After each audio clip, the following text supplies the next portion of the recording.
Assalamualaikum warahmatullahi wabarakatuh. Mari klik subscribe di channel ini dan aktifkan tanda loncengnya untuk mendapatkan update pemberitahuan di video berikutnya.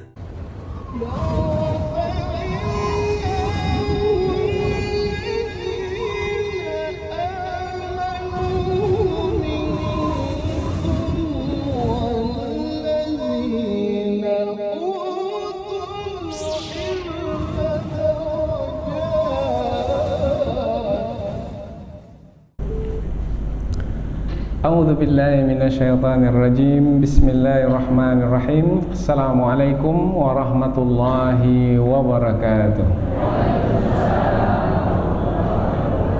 Alhamdulillahi rabbil alamin wa bihi nasta'in ala umurid dunya waddin, nasta'inuhu wa nastaghfiruh wa na'udzu billahi min shururi anfusina wa min sayyiati a'malina. فمن يهده الله فلا مضل له ومن يضلل فلا هادي له أشهد أن لا إله إلا الله وحده لا شريك له وأشهد أن محمدا عبده ورسوله لا نبي بعده أما بعد. Kita bersyukur kepada Allah Subhanahu wa taala yang masih melimpahkan rahmat dan nikmat-Nya. Kita bersyukur dengan mengucapkan Alhamdulillahi Rabbil Alamin. Tidak lupa pula bersalawat kepada Rasulullah dengan mengucapkan Allahumma salli ala Sayyidina Muhammad wa ala ali Sayyidina Muhammad. Dan bersalam kepada Rasulullah dengan mengucapkan Assalamu alayka ya Rasulullah. Alhamdulillah kita dapat kembali meneruskan pengajian tafsir ayat-ayat suci Al-Quran yang insyaAllah kita akan teruskan kepada ayat yang ke-105, 106, 107 dan 108 dari surah An-Nisa, yaitu menerangkan tentang berhati-hati, berwaspada terhadap orang yang berkhianat, terhadap pengkhianat. Berhati-hati dan berwaspada terhadap pengkhianat. Siapa orang yang berkhianat? Apabila dari kalangan umat Islam yang mengaku sebagai beragama Islam kemudian dia berkhianat, maka mereka itu adalah orang-orang munafik. Jadi ayat-ayat yang akan kita pelajari ini adalah menerangkan tentang orang-orang munafik. Orang-orang munafik adalah orang-orang yang suka berkhianat.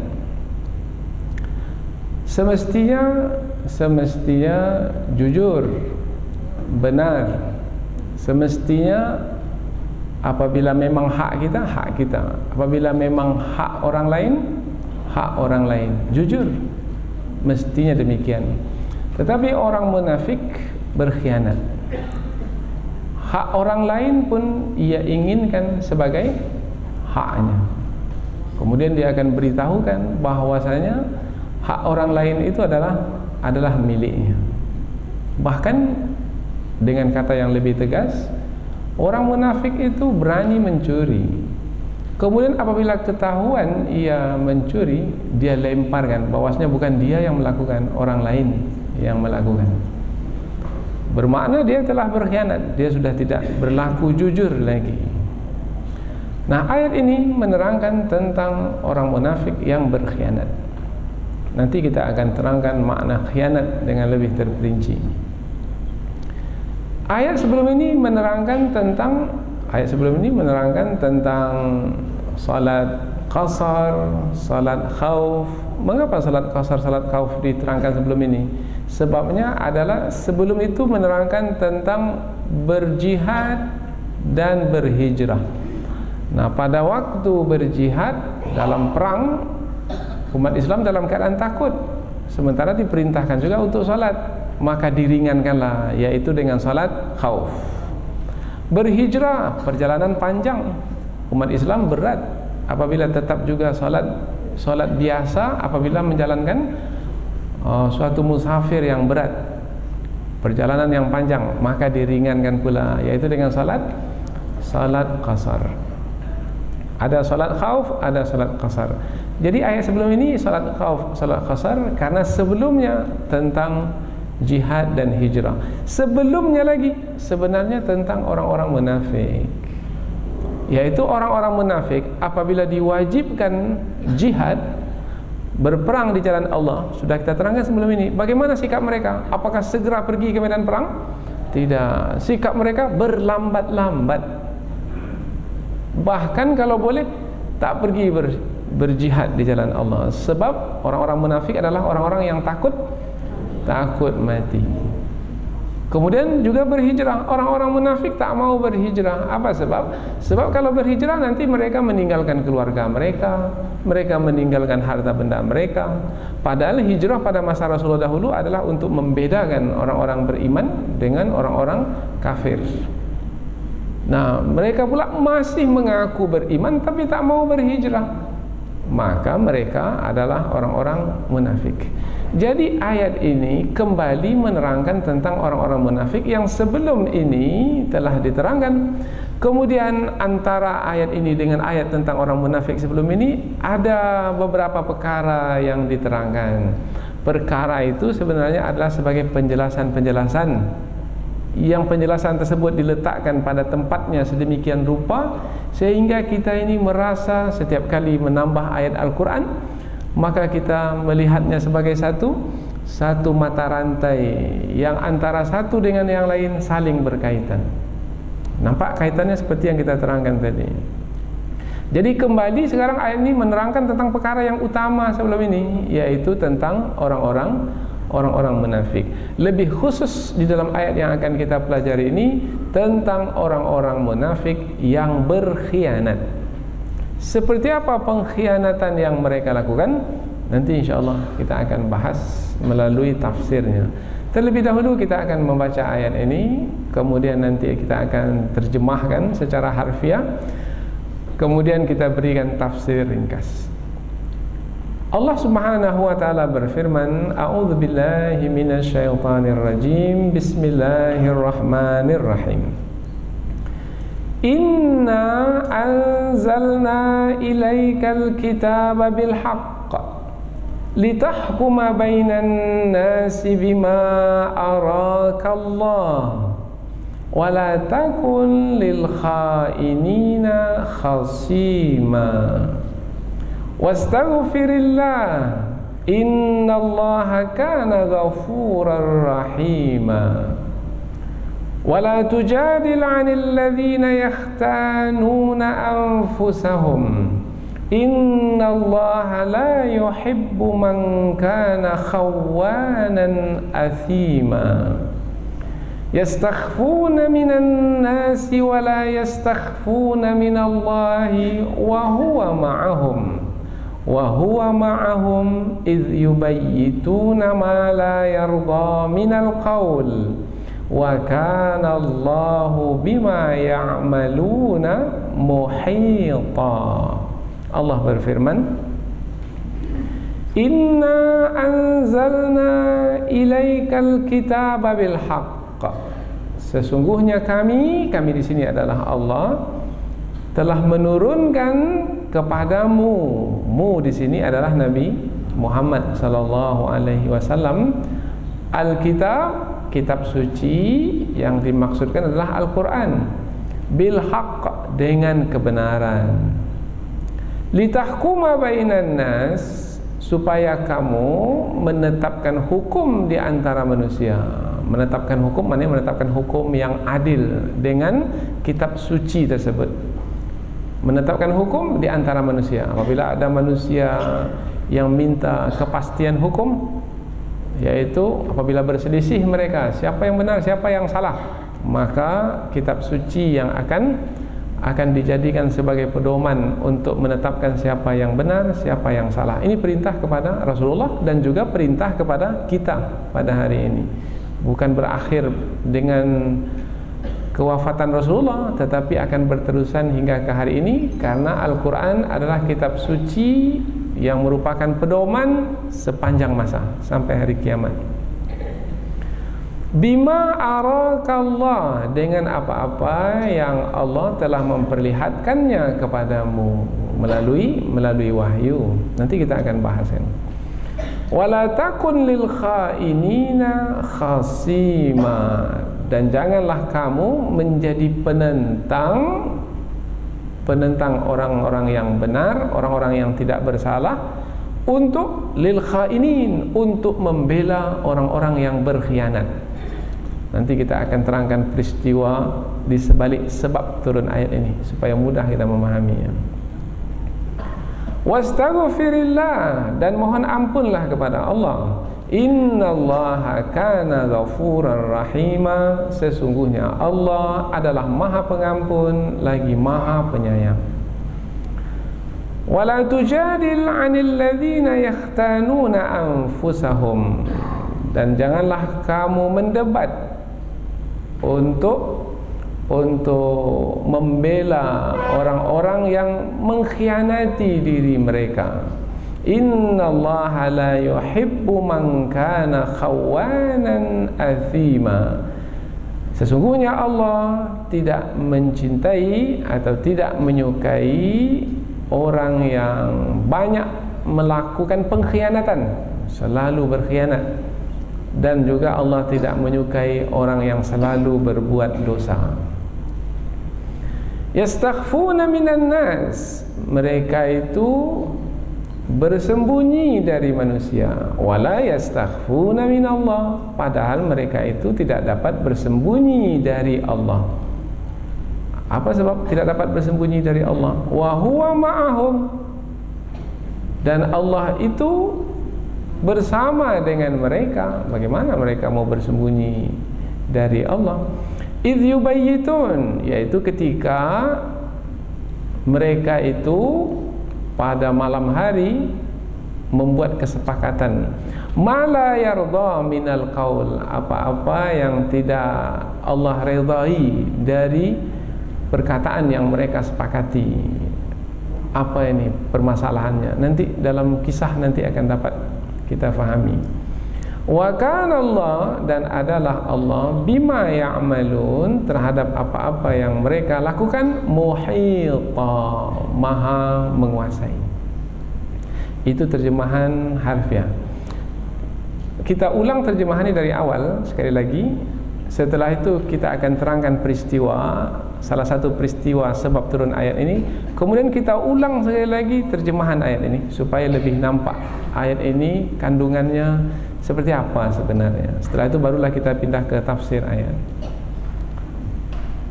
Sesungguhnya kami telah menurunkan kepadamu kitab suci, yaitu Al-Quran, dengan kebenaran supaya kamu menetapkan hukum di antara manusia dengan apa-apa yang telah Allah nampakkan kepadamu, dan janganlah kamu menjadi penentang orang-orang yang benar untuk membela orang-orang yang berkhianat. Dan mohon ampunlah kepada Allah, sesungguhnya Allah adalah Maha Pengampun lagi Maha Penyayang. Dan janganlah kamu mendebat untuk membela orang-orang yang berkhianat, yang mengkhianati diri mereka. Sesungguhnya Allah tidak menyukai orang yang suka berkhianat lagi suka berbuat dosa. Mereka itu bersembunyi dari manusia, padahal mereka itu tidak dapat bersembunyi dari Allah. Dan Allah bersama mereka ketika mereka itu menyusun kesepakatan di malam hari apa-apa yang Allah tidak redai. Dan adalah Allah terhadap apa yang mereka lakukan maha meliputi, maha menguasai, maha mengetahui. Kita lihat kisah di sebalik ayat ini. Dengan kisah ini maka akan nampaklah kandungan ayat ini. Ada cerita ini diambil dari hadis riwayat Imam At-Tirmidzi. Sebenarnya ayat ini banyak sebab turunnya. Kita ambil salah satu saja, dan ini InsyaAllah sudah bisa membantu kita untuk memahami kandungan ayat ini. Diceritakan, yang menceritakan ini adalah seorang yang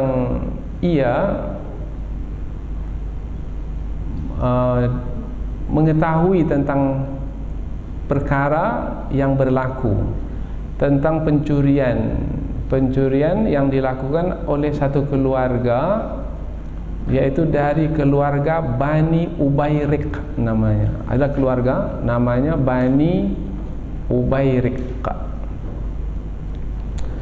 Bani Ubayriq ini ada 3 orang dekat-dekat namanya, tapi salah satunya itu adalah seorang munafik.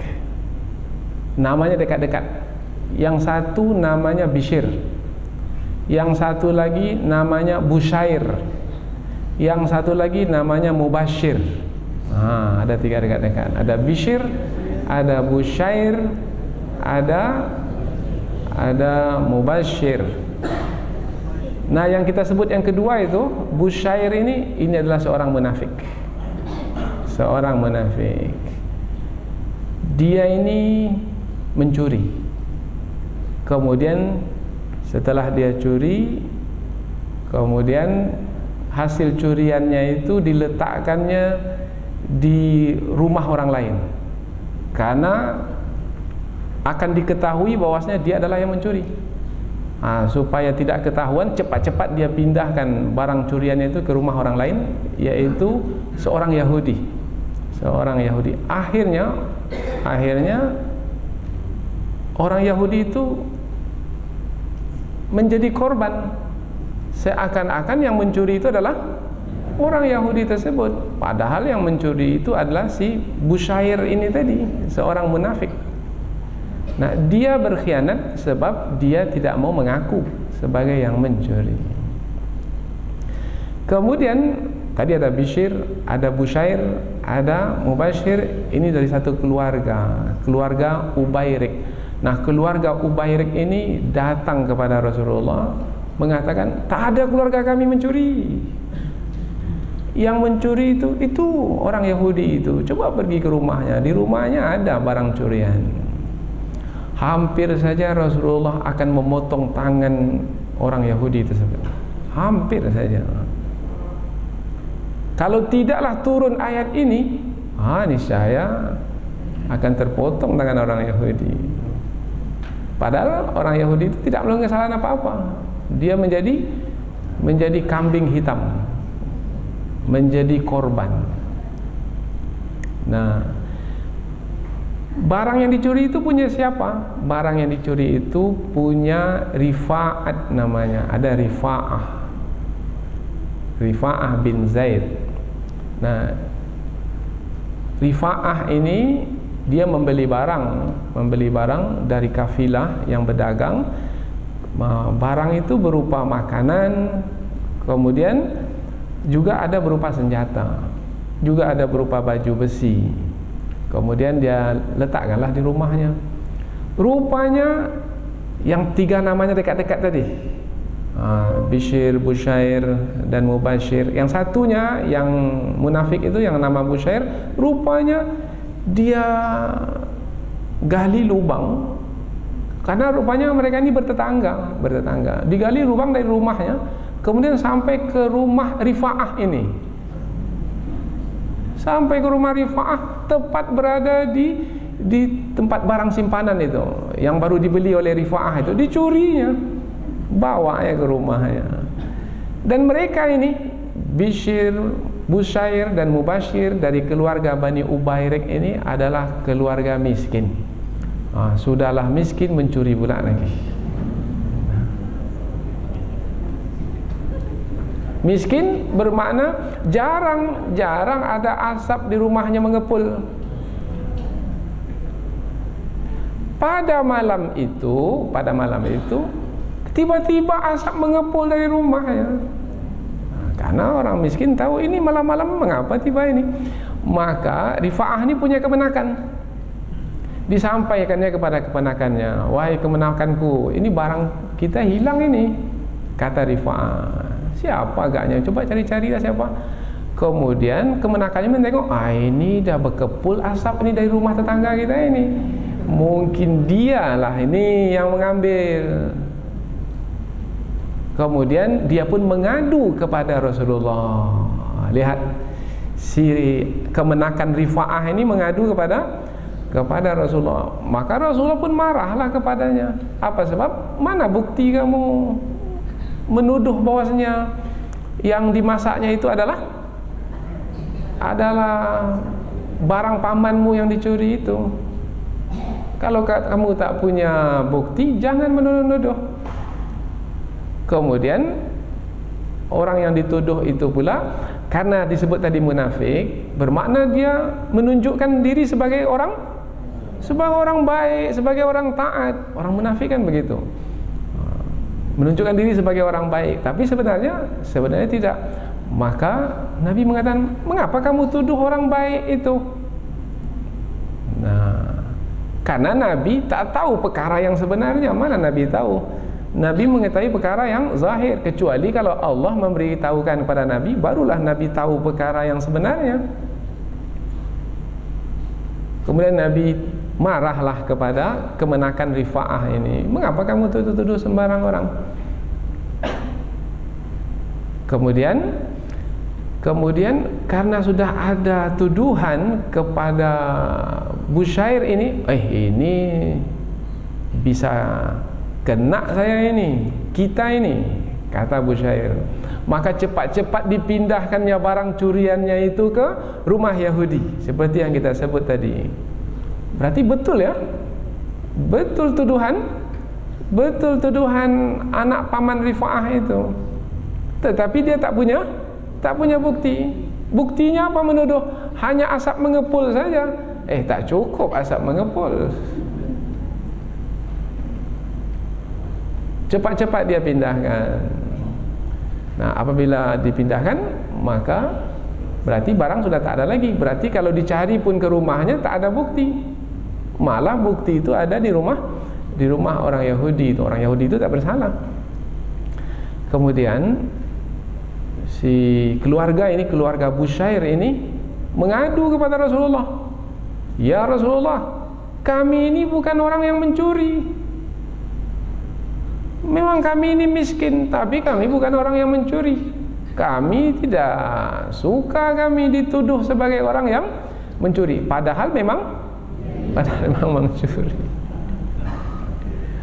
Nah, ini keadaan ini sudah payah untuk diselesaikan karena menyangkut perkara yang tersembunyi, tetapi Allah Subhanahu wa taala mudah untuk menyelesaikannya, yaitu Allah yang Maha mengetahui menurunkan ayat ini, memberitahukan kepada Rasulullah bahwasanya yang mencuri itu adalah Busyair itu, si munafik itu. Dia berkhianat, dia mengatakan tidak mencuri, padahal sebenarnya memang dia yang mencuri. Kemudian dia lemparkan pula hasil curiannya itu kepada orang, supaya orang lain yang dituduh bercuri, padahal orang yang tidak mencuri itu, meskipun barang curian itu ada di tangannya, bukan dia yang mencuri. Busyair itu yang meletakkan di rumahnya. Bagaimana? Faham kisah ini? Alhamdulillah. Kalau sudah faham, tinggal baca sekali lagi terjemahan ayat. Kemudian kita berikan ulasan sedikit, kemudian barulah kita pindah ke tafsir ayat. Sesungguhnya kami telah menurunkan kepadamu kitab suci dengan kebenaran, supaya kamu wahai Muhammad menetapkan hukum di antara manusia dengan adil. Jadi turunnya ayat Al-Quran ini, maka dapatlah Rasulullah menetapkan hukum dengan adil di antara manusia, yang benar dibenarkan dan yang salah disalahkan. Pengajaran bagi kita pada hari ini adalah untuk dapat berlaku adil ketika kita memutuskan hukum di antara manusia yang berselisih adalah dengan Al-Quran, karena Al-Quran itu diturunkan dengan kebenaran. Yang benar akan dapat membenarkan. Tapi kalau yang datang dari manusia tak benar, maka tidak akan mungkin dapat membenarkan kebenaran. Bahkan boleh jadi yang ditetapkan oleh manusia itu yang benar disalahkan, yang salah dibenarkan. Ulang lagi. Sesungguhnya kami telah menurunkan kepadamu kitab suci wahai Muhammad dengan kebenaran, supaya kamu menetapkan hukum di antara manusia dengan adil, dengan apa-apa yang telah Allah nampakkan kepadamu, yaitu perkara yang sebenarnya. Melalui apa? Melalui wahyu. Kalau ikut kepada pengetahuan Rasulullah sebagai manusia, mungkin Tak mungkin. Boleh jadi tersalah. Maka tadi kita sebut hampir-hampir saja Rasulullah memotong tangan orang Yahudi itu. Karena dalam Islam hukum orang yang mencuri hukumannya adalah potong tangan. Maka kecut juga hati orang Yahudi itu ya. Saya tak mencuri, terpotong tangan saya. Dengan Al-Quran terselamatkanlah orang Yahudi. Maka mesti orang Yahudi itu bersyukur dengan turunnya Al-Quran. Kalau tidak turunlah Al-Quran, terpotong tangan orang Yahudi itu. Nah ini pada masa dahulu. Karena dalam Islam keberpihakan itu adalah kepada kebenaran. Meskipun bukan Islam tapi dia benar, maka akan berpihak kebenaran kepada orang yang bukan Islam itu. Wala takun lil khainina khasima, dan janganlah kamu menjadi penentang kepada orang-orang yang baik untuk membela orang-orang yang berkhianat. Siapa yang dimaksudkan? Janganlah kamu wahai Muhammad menjadi penentang terhadap orang-orang yang baik. Siapa orang yang baik? Tadi Rifa'at dengan kemenakannya itu kan orang baik. Kemudian juga orang Yahudi itu adalah juga baik karena dia tak ada melakukan kesalahan apa-apa. Dalam kasus ini jangan diumumkan pula. Ini dalam kasus ini. Nanti diambil pula. Dalam ayat ini nampak Ustadz memuji orang Yahudi nampaknya ini. Oh tidak, dalam kasus ini. Sudah berapa kali kita ulang itu. Karena sekarang ini dunia tengah dirusak oleh golongan Yahudi ini. Maka kita menjadi berhati-hati. Karena kadang ada orang yang mengambil petikan saja, kemudian dimodifikasi, kemudian untuk menjatuhkan seseorang. Pandai-pandai sekali sekarang ini manusia. Apalagi dipunggah dia, di-download dia, di-upload dia ke internet, seakan-akan orang tersebut telah bersetuju dengan pihak ini, padahal diambil sepotong saja dari apa yang disampaikan. Kita ulang sekali lagi, dalam kasus ini ya baik. Dan janganlah kamu menjadi penentang terhadap orang-orang yang baik. Karena tadi Nabi menentang. Bagaimana kamu menyalahkan orang tanpa kamu memiliki bukti bahwasanya orang yang kamu tuduh itu telah mencuri? Nah, kan itu tadi Nabi seperti menentang orang yang baik, orang yang benar. Untuk membela lil khainin, untuk membela orang-orang yang berkhianat. Siapa yang dimaksudkan untuk membela orang-orang yang berkhianat? Keluarga Ubayrik tadi, Bishr, Bushair, Mubashir. Nah, kalau susah Mubashir, kalau susah rasanya menghafalnya itu 3 orang yang namanya dekat-dekat. Itu sudah mudah. Itu adalah orang-orang yang berkhianat. Salah satu di antaranya munafik, yang Bushair ini sukanya buat syair. Bushair yang munafik ini sukanya buat syair. Syairnya itu isinya mengejek dan mencela Rasulullah.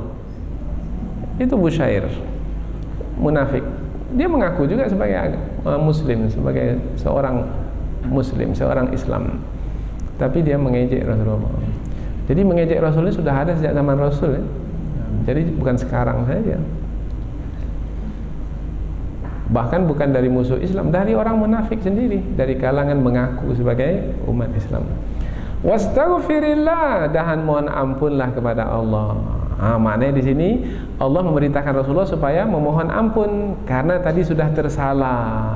Tapi salah Rasul tak sengaja. Apa sebab? Rasul mana tahu perkara yang tersembunyi. Jadi itu bukan satu kesalahan sebenarnya ya.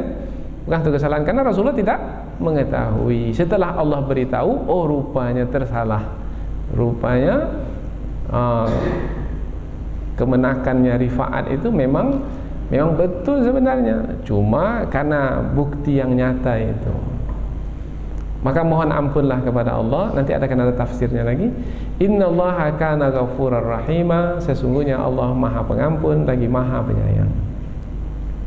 Sebenarnya bukanlah satu kesalahan bagi Nabi ya, bukan satu kesalahan. Jadi mesti diingatkan juga karena nanti salah pula memahami, ustaz mengatakan Nabi salah lah, padahal Nabi itu maksum. Tidak. Kita sebutkan tadi, Nabi tidak mengetahui perkara apa yang sebenarnya. Nabi kan hanya menghukum yang zahir saja. Mana bukti nyata kamu? Tanpa bukti kemudian kamu menuduh orang bersalah, itu satu kesalahan itu. Begitu. Wala tujadil 'anil ladzina yahtanuna anfusahum, dan jangan kamu mendebat orang-orang, dan jangan kamu mendebat untuk membela orang-orang yang mengkhianati diri mereka. Maknanya Nabi kan membantah kemenakan Rifa'at tadi. Membantah untuk membela siapa? Untuk membela 3 orang yang namanya hampir sama itu. Mereka itu adalah orang-orang yang berkhianat. Nah, di sini Nabi dilarang, jangan kamu mendebat untuk membela orang-orang yang mengkhianati diri mereka itu. Sesungguhnya Allah tidak menyukai orang-orang yang selalu berkhianat dan selalu berbuat dosa. Jadi Allah terangkan mereka itu selalu berkhianat, selalu berbuat dosa. Kemudian ayat yang berikutnya, yastakhfuna minan nas wa la yastakhfuna minallah. Mereka itu orang-orang yang berkhianat tadi, yang namanya dekat-dekat itu, mereka itu ingin bersembunyi dari manusia. Memang mungkin bisa dapat bersembunyi dari manusia, tetapi mereka tidak akan dapat bersembunyi dari Allah. Turun ayat ini, maka nampaklah siapa mereka sebenarnya, karena Allah Maha mengetahui. Wa huwa ma'hum, dialah Allah bersama dengan mereka. Allah tidak lalai apa yang mereka lakukan. Allah mengetahui apa yang mereka perbuat. Idz yubayyituna ma la yarda minal qaul, ketika mereka itu pada malam hari bersepakat, yaitu pergi, besok kita pergi kepada Rasulullah. Pada malam itu mereka bersepakat, besok kita pergi kepada Rasulullah, menyampaikan kepada Rasulullah bahwasanya kita ini adalah orang-orang yang bebas dari tuduhan, kita bukan pencuri. Padahal sebenarnya mereka juga pencuri. Mereka lah pencuri sebenarnya. Wa kana Allahu bima ya'maluna muhita, dan adalah Allah terhadap apa-apa yang mereka lakukan maha meliputi, menguasai apa yang mereka lakukan. Jadi nampak jelas kandungan ayat ini, yaitu akan lebih mudah apabila kita memahami tentang kisah yang berada di sebalik ayat ini.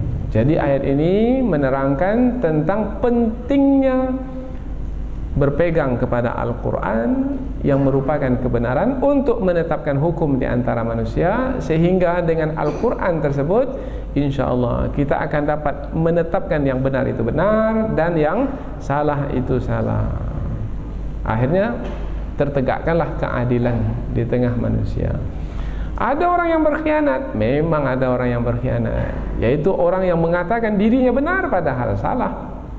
Tetapi insya Allah apabila kita berpegang dengan Al-Quran, maka orang yang berkhianat itu akan nampak bahwasanya memang ia berkhianat, maka ia layak untuk menerima hukuman. Itu apabila kita menjadikan Al-Quran sebagai yang menetapkan hukum. Tapi kalau tanpa Al-Quran, maka nanti tidak akan dapat menetapkan yang benar itu benar dan yang salah itu salah. Orang yang benar itu betul orang yang benar, dan orang yang salah itu adalah orang yang salah. Apalagi pada hari ini umpamanya karena tidak berdasarkan Al-Quran, berdasarkan fulus, uang, maka dibayarnya lah pengacara yang handal. Maka disampaikan kepada pengacara. Pengacara ini kan mengetahui hukum-hukum, pandai dia, karena dia yang buat hukum tuh. Maka bisa dibawa ke sini, bisa dibawa ke sini, bisa dibawa ke sini. Tapi apa yang berlaku? Yang berlaku ia telah menodai keadilan yang semestinya ditegakkan. Ia melakukan kezaliman. Karena pengacara itu pula sebelum persidangan dilakukan sudah bernegosiasi dahulu dengan kliennya itu. Klien namanya, yaitu anak guaman, anak yang dia acarai itu. Pengacara ini kan dia pandai untuk mengacarakan, karena mungkin orang yang berselisih itu tidak pakar, tidak mengetahui tentang naik turun pengadilan ini. Maka dia lantiklah pengacara. Pengacara ini pula yang penting duit. Nah, ini pengacara yang tak baik lah ini. Saya jamin bapak bisa menang, tapi kalau bapak menang untuk saya berapa? Nah, 50-50. Baik, 50-50. Maka meskipun pengacara ini mengetahui bahwasanya kliennya itu adalah salah, dia akan tetap cari apa saja dalil yang bisa membuat kliennya itu benar dan menang. Karena yang dia kejar adalah 50%. Umpamanya klien itu telah mencuri 10 hektar tanah di kota, umpamanya. Kan banyak tuh 10 hektar itu. Miliaran rupiah. Maka nanti kata pengacara ini, untuk saya berapa? Untuk saya 5 hektar. 5 hektar miliaran. Banyak sekali. Menang saja satu kasus itu kaya raya langsung. Nah, dia tak peduli. Yang penting menang.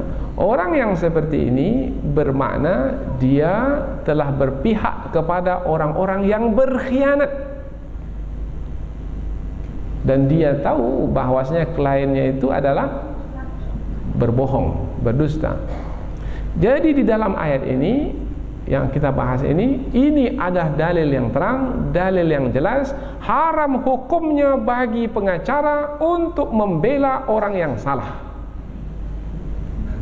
Kalau dia bantu juga orang yang salah sehingga orang yang salah menjadi orang yang benar, maka upah yang dia terima adalah haram,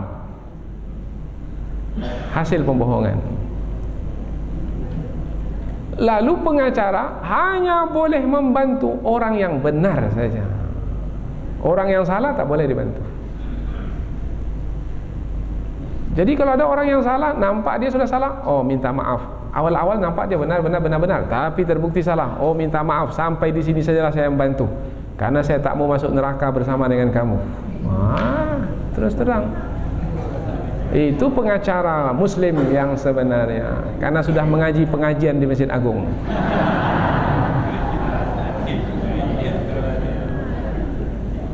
Mana mau dapat uang banyak tapi masuk neraka? Biarlah rugi, tak apa-apalah, tak dapat apa-apa. Habis waktu saya selama ini, entah setahun 2 tahun, tapi berakhir dengan tak apa-apalah, daripada masuk neraka nantinya. Itu pengacara Muslim yang sebenarnya berpihak kepada kebenaran, bukan kepada kebatilan, kebohongan. Ini ayat yang kita bahas. Jadi Al-Quran sebagai pegangan. Jangan sekali-kali hawa nafsu. Baik, sekarang kita akan tafsirkan ayat ini dengan lebih terperinci lagi. Waktu kita sudah tidak banyak lagi, maka kita akan berikan penjelasan yang penting-penting saja dari ayat ini. Sesungguhnya kami telah menurunkan kepadamu kitab suci, yaitu Al-Quran, dengan kebenaran, supaya kamu menetapkan hukum di antara manusia dengan adil. Ini perintah kepada Rasulullah, dan perintah kepada Rasulullah adalah juga perintah kepada kita. Al-Quran telah diturunkan, maka sekarang apabila kita sebagai seorang hakim, pengadil, maka tetapkanlah hukum di antara manusia dengan adil.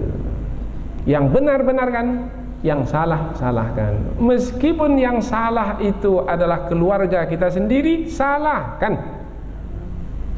Meskipun yang benar itu adalah orang yang tidak kita sukai selama ini, maka benarkan. Jangan ikuti hawa nafsu. Ada yang ikuti hawa nafsu. Ini dia selama ini tak dapat saya membalasnya, inilah peluang untuk membalasnya. Itu namanya tidak menggunakan kitab suci untuk menetapkan hukum. Itu menggunakan hawa nafsu untuk menetapkan hukum. Tak tahu dia siapa saya, ya. Sudah. Bima arakallah, dengan apa-apa yang Allah nampakkan kepadamu. Ini pembahasannya dengan apa-apa yang Allah nampakkan kepadamu. Dengan apa-apa yang Allah nampakkan kepadamu kepada Rasulullah. Dengan apa Allah menampakkan kepada Rasulullah sehingga yang tak nampak menjadi nampak, yang tersembunyi, yang disembunyikan oleh orang munafik itu menjadi nampak melalui wahyu. Maka ada yang mentafsirkan bima arakallah ini adalah dengan wahyu dari sisi Allah, maka Allah menampakkan kepadamu apa yang tidak nampak. Itu tafsiran yang pertama. Ada lagi tafsiran yang kedua. Tafsiran yang kedua ini boleh juga diterima, yaitu bima arakallah, dengan apa-apa yang Allah nampakkan kepadamu melalui pandanganmu yang terbatas itu. Rasulullah kan memiliki pandangan yang terbatas, hanya mengetahui yang zahir saja. Yang tersembunyi mana Rasulullah tahu. Kemudian Rasulullah menetapkan hukum melalui pandangan Rasulullah yang terbatas, itu tak salah. Tidak salah. Karena itulah yang Allah nampakkan kepada Rasulullah melalui pandangan Rasulullah yang terbatas. Ada pula kisah di sebaliknya, yaitu ada dua orang, dikatakan adik-beradik, punya warisan yang diwarisi dari orang tua, mewarisi orang, tapi lama sudah tak dibagi-bagi, kemudian sudah hampir dilupakan, sehingga tak jelas lagi pembahagiannya seperti apa. Yang satu mengaku ini milik saya, yang satu mengaku ini milik saya. Masing-masing mengaku miliknya. Rasulullah mana tahu milik siapa. Kemudian Rasulullah pun mengatakan, karena Rasulullah tak tahu, diminta bukti, kemudian tidak dapat juga memastikan mana yang milik siapa. Kemudian Rasulullah mengatakan begini, aku akan tetapkan mana yang milik si fulan, si abang umpamanya, mana yang milik si fulan, si adik. Tetapi kamu semua mengetahui, aku tidak mengetahui. Tetapi apabila kamu mengambil yang bukan hak milikmu, bermakna itu adalah bahagian yang kubagi untukmu supaya masuk ke dalam neraka. Wah, itu ancaman Nabi. Baik, kubagi bagian, tetapi bagian itu adalah yang kubagi berupa serpihan api neraka untuk membawa kamu ke dalamnya. Kalau memang iya, itu adalah kamu katakan bahagianmu, tetapi ia bukan bahagianmu, kemudian ku tetapkan itu sebagai bahagianmu, tak apa, kamu ambil. Tetapi kamu mengambilnya adalah sebagai mengambil bahagian dari api neraka. Begitu juga Rasulullah sebut kepada yang kedua. Karena disebut Rasulullah membagi untuknya bahagian dari api neraka, maka apa kata yang pertama? Kalau begitu hak saya untuknya sajalah ya Rasulullah. Kata yang satu lagi, kalau begitu hak saya untuknya sajalah ya Rasulullah. Tak jadi. Hanya karena warisan ini pula saya akan pergi ke neraka, saya tak maulah. Nah, mengapa Rasulullah mengatakan demikian? Bima arakallah, dengan apa-apa yang Allah telah nampakkan kepadamu, karena itulah dia kemampuan Rasulullah untuk mengetahui. Karena pandangan mata Rasul sebagai manusia biasa hanya mengetahui yang zahir saja, tak mengetahui yang tersembunyi. Salah Rasulullah kalau menetapkan sesuatu yang salah dengan keterbatasan yang terbatas, itu tidak salah. Jadi kalau ada hakim menetapkan hukum disebabkan karena banyak saksi-saksi palsu, sehingga yang dijadikan bukti itu adalah kebohongan-kebohongan, akhirnya hakim ini menetapkan hukum berdasarkan bukti yang bohong itu, akhirnya yang salah dibenarkan, yang benar disalahkan. Salahkah hakim ini? Tidak. Yang salah siapa? Saksi-saksi itu yang salah, dia yang tanggung. Maka saksi itu akan membawanya ke dalam api neraka. Maka disebut al-yaminul ghamus. Al-yaminul ghamus maknanya adalah orang yang bersumpah di pengadilan, memberikan persaksian, itu yang akan menenggelamkannya ke dalam neraka jahanam. Maka jangan mudah-mudah bersaksi. Tak ada, lupa. Ini yang banyak sekarang ini. Kalau tanya, betul kak bapak mengambil? Lupa saya. Pada waktu di pengadilan lupa, pada waktu ngambilnya tak lupa. Itu berbohong itu. Dia tak lupa, kemudian mengatakan lupa. Ini bukan menyebut sesiapa, tidak. Ini untuk menerangkan kandungan ayat ini. Wala takun lil khainina khasima, dan janganlah kamu menjadi penentang terhadap orang-orang yang benar untuk membela orang-orang yang berkhianat. Itu tidak layak bagimu wahai Muhammad sallallahu alaihi wasallam. Ini peringatan kepada Rasulullah dan peringatan juga kepada umat Rasulullah yang menjadi pengadil, yang menjadi hakim. Yaitu jangan sekali-kali membela orang-orang yang berkhianat. Jangan menentang orang-orang yang baik. Jangan menentang orang-orang yang benar untuk membela orang-orang yang berkhianat. Apa makna khianat? Berkhianat itu maknanya menghalang hak dari orang yang memiliki hak tersebut. Itu namanya berkhianat. Lawan khianat itu adalah amanah. Amanah itu menyampaikan hak kepada orang yang memiliki hak. Amanah. Umpamanya ada hak anak pada orang tua. Ketika orang tua memberikan hak anak kepada anak, bermakna orang tua ini menjalankan amanah. Ada hak anak tapi diambil oleh orang tua. Umpamanya orang tuanya bersukaria saja, menyampaikan kehendak hawa nafsunya. Sementara anak ini makan minumnya perlu dicukupkan, pendidikannya perlu diperhatikan, tapi dia, kamu ini tamat SD sajalah umpamanya, padahal dia mampu untuk terus ke pendidikan yang lebih tinggi. Karena orang tuanya mau bersenang-senang dengan harta tersebut, maka orang tua ini telah berkhianat, yaitu telah menghalang hak anak untuk diberikan kepada anak. Jadi khianat itu lawannya amanah. Maka dalam hadis Nabi riwayat Imam Bukhari dan Muslim, tanda orang munafik itu ada 3. Idza haddatsa kadzaba, kalau bercakap bohong. Wa idza wa'ada akhlafa, kalau berjanji dia ingkar janji. Wa idza tumina khana, apabila diberi amanah dia khianat. Jadi amanah khianat itu adalah berlawanan. Mengapa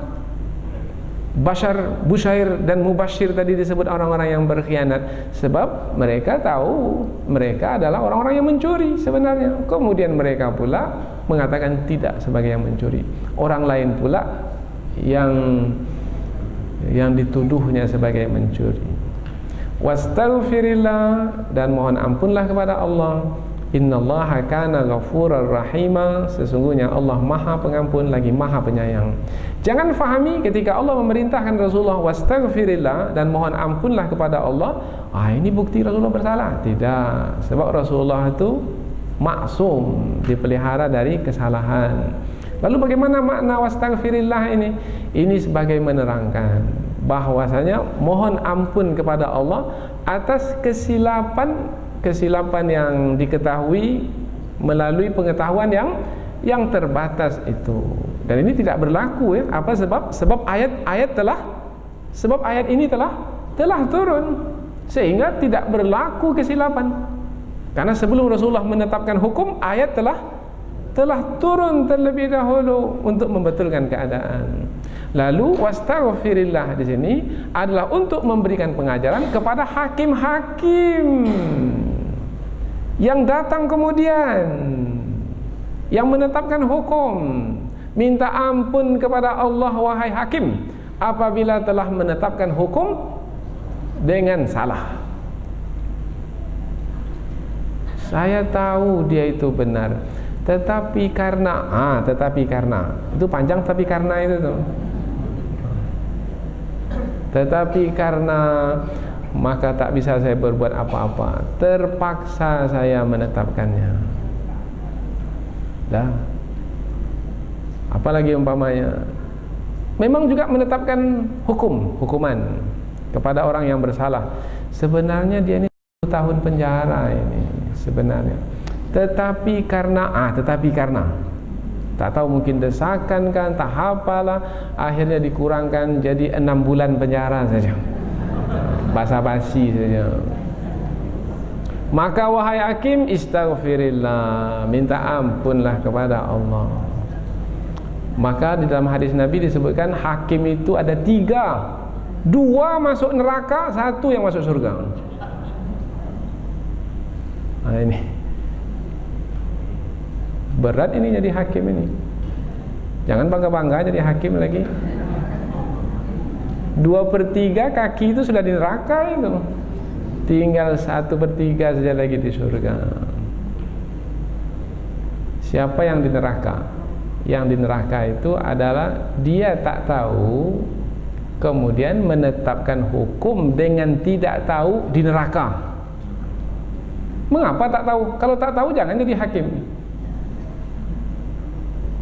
Yang kedua, tahu tetapi menetapkan hukum tidak berdasarkan pengetahuan. Ini lebih parah lagi. Ini sudah tahu tak pula menetapkan dengan, maka dalam neraka juga. Dan yang ketiga yang selamat adalah tahu kemudian menetapkan hukum berdasarkan pengetahuannya itu. Apapun ia tidak peduli. Siapapun yang akan marah, seramai apapun yang akan menentangnya, dia tidak peduli. Berdasarkan pengetahuannya dia tetapkan hukuman. Itu baru. Banyak tak hakim seperti ini sekarang? Lihat sajalah sendiri di tengah masyarakat.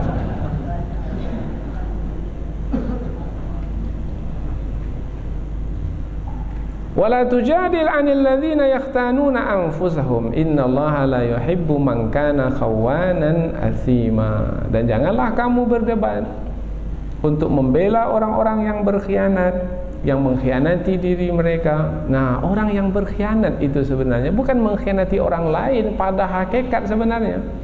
Orang yang berkhianat itu sebenarnya mengkhianati diri mereka sendiri. Jadi seakan-akan manusia itu ada 2 pada dirinya itu. Satu yang baik, satu yang buruk. Yang baik, yang buruk. Yang buruk mengkhianati yang baik. Yang baik menasihati yang buruk. Pada diri kita ini ada 2. Maka yang mana yang menang, itulah kita sebenarnya. Kalau yang baik yang menang, jangan di rumah saja. Ngapain malam-malam di rumah saja? Pergilah ke Masjid Agung itu. Kata yang baik kepada yang tak baik dalam itu. Daripada di rumah ini, sudahlah pergi akhirnya kalah yang tak baik tadi. Itulah dia orangnya. Jadi orang baik. Yang tak baik, Allah setiap malam kamu pergi. Sayangilah dirimu itu. Istirahatlah malam ini dulu. Nah, satu malam. Kemudian malam berikutnya, satu malam lagi ya. Kemudian sampai 3-4 kali, sampai sebulan 2 bulan, sampai beberapa bulan, akhirnya memang susahlah ke Masjid Agung. Sudah susah.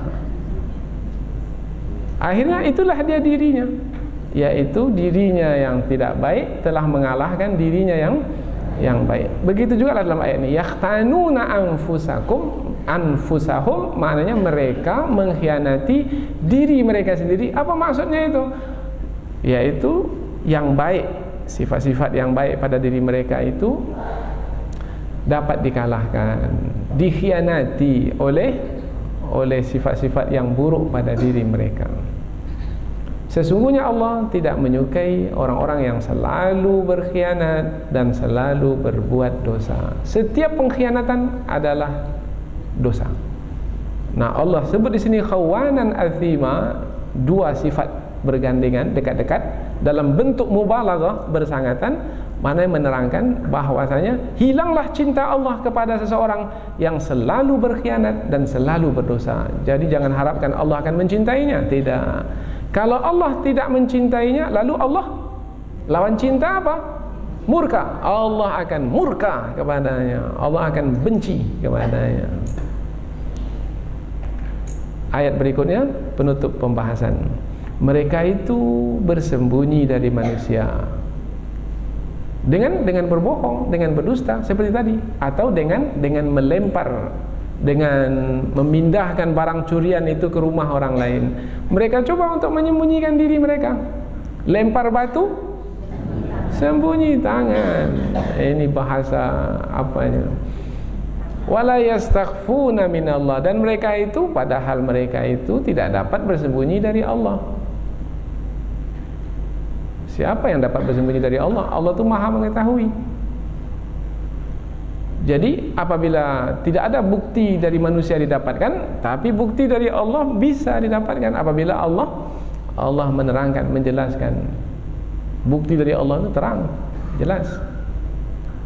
Maka kalau manusia memahami Allah sebagai yang Maha mengetahui, tak berani melakukan perbuatan kriminal atau kejahatan. Pada hari ini manusia kan takut kepada Allah. Pada hari ini manusia takutnya kepada CCTV. Maka kalau melakukan jenayah kriminal, CCTV yang dicarinya lebih dahulu. Diambil CCTV, bawanya lari dahulu, dibuang atau dipecahkannya CCTV supaya tak ada barang bukti. Silahkan saja pecahkan CCTV sehingga tak ada lagi bukti. Tetapi dari Allah, Allah itu maha hebat lagi dari CCTV itu. CCTV itu masih merekam sebahagian saja, tapi Allah dapat menangkap semua apa yang mereka lakukan. Ini tak ada kaitan dengan kejadian apa-apa ya. Ini hanya untuk menerangkan ayat ini saja. Karena kalau ayat itu diterangkan untuk menjelaskan kejadian, maka ayat itu dia menjadi kurus. Kita tidak mau ayat yang diterang itu dia menjadi kurus. Dia mau hendaknya dia lebar sehingga dia terpakaikan kepada setiap kejadian. Ada istilahnya dalam kaedah ilmu Al-Quran, al-ibratu bi umumil lafzi la bi khususis sabab. Yaitu pengajaran itu didapatkan dari umumnya lafaz dalam Al-Quran, tidak dari sebab yang khusus. Tidak, kita tak mau ayat itu dibawakan kepada sebab tertentu saja, peristiwa tertentu saja. Nanti ayat itu menjadi kurus dan tak terpakaikan lagi kepada kejadian-kejadian yang lain. Wa huwa ma'ahum, dan Allah itu bersama dengan mereka, memperhatikan, mengetahui apa yang mereka lakukan. Idz yubayyituna ma la yarda minal qaul, dan Allah itu mengetahui ketika mereka yubayitun itu dari kata bata, yabitu, maknanya berdiam pada malam hari. Biasanya manusia berdiam pada malam hari di mana? Di rumah. Maka rumah pun disebut baitun. Mengapa rumah disebut baitun? Baitun disebut baitun, rumah, karena biasanya manusia berada di rumah pada malam hari. Jadi kalau rumah pada malam hari kosong, maka itu tidak lagi dapat disebut baitun. Baru dapat baitun disebut baitun kalau didiami pada malam hari. Karena banyak yang tidak mendiami rumahnya pada malam hari. Siang hari dia diami rumahnya. Karena malam hari begadang di tempat hiburan. Akhirnya dia sudah menyia-nyiakan rumah yang semestinya beristirahat di malam hari. Itulah manusia yang sudah menentang fitrahnya sendiri. Wa kana Allahu bima ya'maluna muhita, dan adalah Allah terhadap apa yang mereka lakukan maha meliputi. Maknanya tidak ada satu pun yang terlepas dari perhatian Allah, dari pengetahuan Allah. Apabila tak ada satu pun yang terlepas, bermakna Allah Subhanahu wa taala sempurna di dalam pemerhatiannya. Untuk apa diperhatikan, diketahui? Untuk dibalas kembali. Berarti tidak ada satu pun yang akan terlepas dari pembalasan Allah.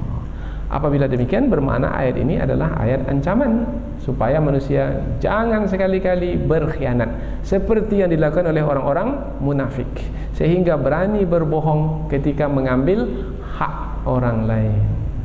Berhati-hati dengan orang munafik yang suka berkhianat. Dan sebenarnya orang munafik tidak akan pernah menang, sebab sebenarnya ia senantiasa di dalam pemerhatian Allah Subhanahu wa taala. Subhanakallahumma wa bihamdika asyhadu an la ilaha illa anta wa astaghfiruka wa atubu ilaik. Wassalamualaikum warahmatullahi wabarakatuh.